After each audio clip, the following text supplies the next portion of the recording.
नमस्कार साथियों, स्वागत है आप सभी लोगों का टेक्स्ट बुक यूट्यूब चैनल पर और स्वागत है आपका इस सेशन में जहां पर आज हम लोग बात करेंगे एसएससी स्टेनोग्राफर की। ठीक है, ग्रेड सी ग्रेड डी जो अभी हाल ही में नोटिफिकेशन आया था, तो उसमें दोस्तों यहाँ पे बहुत से लोगों का डाउट था कि सर हम एग्जाम्स की तैयारी कर रहे हैं, लेकिन अब इसमें जो है शॉर्ट हैंड भी होता है, बहुत मेहनत करनी होती है शॉर्ट हैंड के लिए। और सीबीटी तो ठीक है कॉमन हो जाता है तो उसमें कोई इशू नहीं आता है, लेकिन इतनी मेहनत हम करने जा रहे हैं तो इसमें कितनी सैलरी मिलती है एक बार वो डिस्कस कर लेते हैं। या फिर जब 8 पे कमीशन लगेगा तो इसमें कितनी सैलरी मिलेगी, क्योंकि दोस्तों आगे चल के जो है 8 पे कमीशन ही लगेगा 2027 से। तो अभी आप 2026 का एग्जाम दोगे, सीबीटी दोगे, फिर स्किल टेस्ट दोगे, फिर डीवी वगैरह कराओगे, तो आपका जो है दोस्तों कहीं ना कहीं नेक्स्ट ईयर तक ही सारी चीजें हो पाएंगी प्रोसेस। ठीक है, तो उस समय आपका हो सकता है 8 वेतन शुरू हो जाए। तो अब वो कितना होगा वो सारी चीजें डिस्कस करेंगे। सेशन को छोटा से छोटा रखेंगे, 5 से जो है 8 मिनट का, और सेशन को जल्दी जल्दी से एक बार शेयर कर दीजिएगा। सबसे पहले मैं आपको बता दूं दोस्तों कि यहां पे जो अभी ग्रेड सी और ग्रेड डी का है, तो दोस्तों ये ग्रेड सी का है। अगर मैं बात करता हूं, आपको पता है स्टेनोग्राफर में 2 ग्रेड होती है, एक ग्रेड सी निकलती है और एक ग्रेड डी की होती है। ठीक है, कौन सी होती है? ग्रेड डी की होती है। तो जो ग्रेड सी की होती है वो पे लेवल 6 की होती है, पे लेवल 6 की होती है, जिसमें बेसिक सैलरी जो है 35,400 होती है बेसिक सैलरी। इसमें मैं अभी डीए, एचआरए, टीए ये सब इंक्लूड नहीं कर रहा हूं। ठीक है, मतलब जो होम रेंट अलाउंस होता है, ट्रांसपोर्ट अलाउंस होता है, या फिर जो है आपका डियरनेस अलाउंस, वो मैं अभी नहीं कर रहा हूं, सिर्फ बेसिक सैलरी है। ठीक है, इसमें अगर हम बात करें ग्रेड डी, ये पे लेवल 4 का होता है, इसमें 25,500 जो है दोस्तों क्या होती है? बेसिक सैलरी होती है। ठीक है, ध्यान रखिएगा, बेसिक सैलरी। चलिए आगे बात करते हैं दोस्तों। अब यहां पे क्या होता है, जब भी बेसिक आपको ग्रॉस सैलरी जो मिलती है उसमें दोस्तों बेसिक सैलरी, देखिए क्या क्या ऐड होता है उसमें। बेसिक सैलरी ऐड होती है, डीए ऐड होता है, एचआरए ऐड होता है और टीए ऐड होता है। ध्यान सुनिएगा, इसमें एचआरए टीए, तो अगर आप इसको कैलकुलेट करोगे 35,400, ठीक है, डीए डीए अभी दोस्तों 58% चल रहा है, बेसिक पे का 58%। हालांकि मैंने यहां पे 50% से इसको कैलकुलेट किया है, लेकिन आप देखोगे 58% अभी वर्तमान में चल रहा है। तो डीए जो है 17,000, अगर मैं 50% के हिसाब से लूं तो 35,400 का 17,700 जो है आधा हो गया, 50%। और फिर इसमें जो है दोस्तों आप लोग को मिलता है टीए, मतलब जो है ट्रांसपोर्ट अलाउंस, और इसमें मिलता है एचआरए। क्या मिलता है? एचआरए, होम रेंट अलाउंस मिलता है, डिपेंडिंग अपॉन कि भाई आप किस सिटी में रहते हो, एक्स सिटी, वाई सिटी या जेड सिटी में। अगर आप जो है दोस्तों एक्स सिटी में रहते हो तो वो दोस्तों जैसे मुंबई हो गया, ठीक है, कोलकाता हो गया, दिल्ली हो गया, इंदौर हो गया, बड़े जो शहर है मेट्रोपॉलिटन, बेंगलुरु हो गया, तो वहां पर आप लोग को जो है एचआरए ज्यादा मिलता है। अगर आप छोटे शहर में रह रहे हो तो वहां पे हो सकता है उतना ज्यादा एचआरए नहीं मिलेगा, मतलब यहां पे 10, 20, 30% एचआरए है। ठीक है, डिवीजन है 10, 20, 30। अगर आप एक्स सिटी में रह रहे हो तो 30% मिलता है बेसिक सैलरी का। ठीक है, सिमिलरली ग्रेड डी की अगर मैं बात करता हूं तो इसमें 25,500 जो है बेसिक सैलरी है, 12,750 जो है डीए है। ठीक है, और इसमें जो है वेरी करेगा, जो है टीए और एचआरए दोनों वेरी करेगा। अगर मैं दोनों की सैलरी लेके देखूं, ग्रॉस सैलरी सब कुछ ऐड कर दूं, बेसिक, डीए, टीए, ठीक है, एचआरए, तो यहां पे जो है दोस्तों लगभग 56,700 से लेकर 60,000 तक सैलरी बनती, 56,700 से लेकर 60,000 सैलरी बनती है। ठीक है, ये ग्रॉस सैलरी है, लेकिन इसमें फिर डिडक्शन वगैरह हो जाता है, जैसे मान लो पीएफ कट रहा होगा या फिर जो है टैक्स कट रहा होगा। उसके बाद जो इनहेंड सैलरी आती है वो 51 से 53,000 आती है अभी वर्तमान में, जब 7th सीपीसी चल रहा है तो। ठीक है, और उसके बाद अगर हम बात करते हैं कि अगर हम बात करें ग्रेड डी में, ग्रेड डी में जो है दोस्तों आपको सब मिला के 40,050 रुपए, या फिर जो है दोस्तों ये 45,000 रुपए तक आपको मिलती है ग्रॉस सैलरी, लेकिन डिडक्शन हो जाता है तो इसमें 36 से 37,000 रुपए आप लोग को इन हैंड मिलती है, ये ध्यान रखें, इन हैंड। ठीक है, अब दोस्तों यहां पे सवाल उठता है कि जब 8वां जो वेतन आयोग शुरू होगा तो हमें कितनी सैलरी मिलेगी।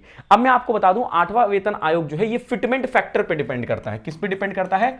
फिटमेंट फैक्टर पे डिपेंड करता है कि इसमें फिटमेंट फैक्टर कितना होगा। ठीक है, फिटमेंट फैक्टर, अब मान लीजिए 8 सीपीसी लग रही है, ठीक है, और ये अब दोस्तों अभी यहां पे अभी डिसाइड नहीं हुआ है, डिसाइड जैसे ही हो जाएगा तो आपको पता चल जाएगा। मान लेता हूं मैं कि अगर फिटमेंट फैक्टर 2 होगा, फिटमेंट फैक्टर 2, ठीक है, तो जो बेसिक सैलरी होती है ना उसको आप मल्टीप्लाई कर दो। ठीक है, तो जैसे 35,400 है तो 35,400 का डबल कर दो, तो 0 0 हो गया, 8 हो गया, 10 हो गया, 7 हो गया, 70,800 ये बेसिक सैलरी बन जाएगी किसकी? ग्रेड सी वालों की। और ग्रेड डी वालों की कितनी बन जाएगी? तो 51,000, 25,500 है, 51,000 जो है 51,000 आपकी बन जाएगी। ठीक है, 51,000 यहां पर जो है बेसिक सैलरी।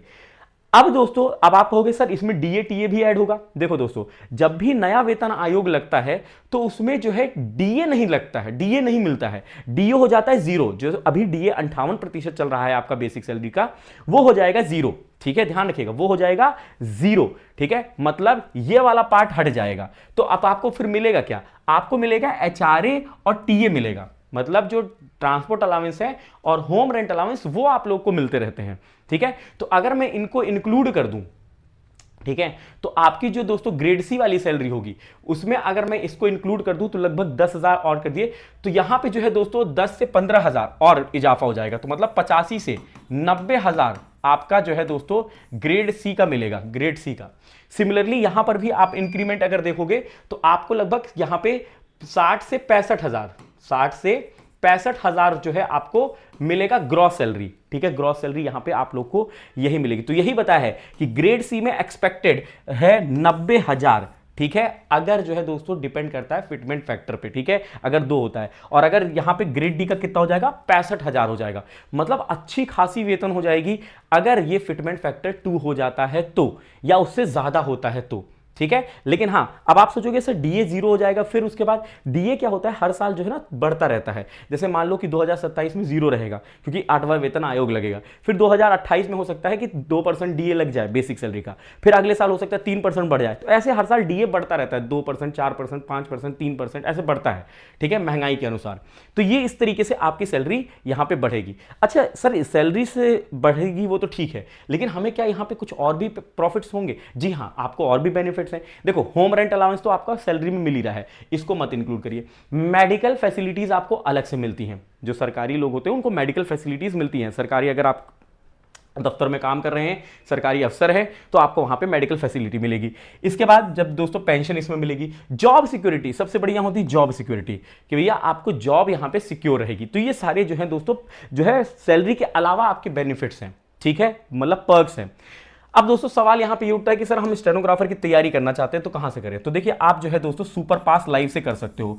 सुपर पास लाइव पर जो है आप लोगों के लिए स्टेनोग्राफर का जुनून बैच आ चुका है। इसकी क्लासेस 4 मई से शुरू हो जाएंगी। ठीक है, 3 मई जो है लास्ट डेट है एनरोलमेंट की। ठीक है, और ऐसा नहीं कि सब्सक्रिप्शन में आपको एक कोर्स मिलेगा, इसमें एसएससी, रेलवे, बैंकिंग जैसे 375 से ज्यादा एग्जाम कोर्स हैं, 1.5 लाख मॉक टेस्ट है, 10,000 स्टडी नोट्स और 30,000 प्रीवियस क्वेश्चन। अगर आप एसएससी के अलावा रेलवे की भी तैयारी करना चाहते हो तो कर सकते हो, रेलवे के अलावा किसी और एग्जाम की तैयारी करना चाहते हो वो भी कर सकते हो। 3 महीने का सब्सक्रिप्शन 529 में है और 12 मंथ का सब्सक्रिप्शन 1799 में है। और देखो दोस्तों, जब आप सिलेक्शन स्टेनोग्राफर में यहां पे जुड़ोगे तो आपको हिंदी शॉर्ट हैंड भी यहां पर आपको मिल जाएगा। हालांकि इंग्लिश शॉर्ट हैंड नहीं अवेलेबल है, तो मैं आपको पहले ही बता दे रहा हूं, इसमें इंग्लिश शॉर्ट हैंड नहीं अवेलेबल रहेगा जुनून बैच में। हां, हिंदी शॉर्ट हैंड जरूर अवेलेबल रहेगा, और इसमें कूपन कोड गौरव एम, GAURAVM यूज करके जुड़ सकते हो। ये आपके लिए जो है स्टेनोग्राफर का जुनून बैच है। कूपन कोड है दोस्तों आपको गौरव एम ऑलरेडी बता रखा हूं, और ये है आपके लिए जो है दोस्तों व्हाट्सअप नंबर, जहां पर आप अपने क्वेरी को क्लियर कर सकते हो 9773807407 पर। ठीक है, किसी प्रकार का डाउट आता है कोर्स में जुड़ते वक्त या फिर जुड़ नहीं पा रहे हैं तो वहां पे आप जो है मैसेज कर सकते हो और डाउट को क्लियर कर सकते हो।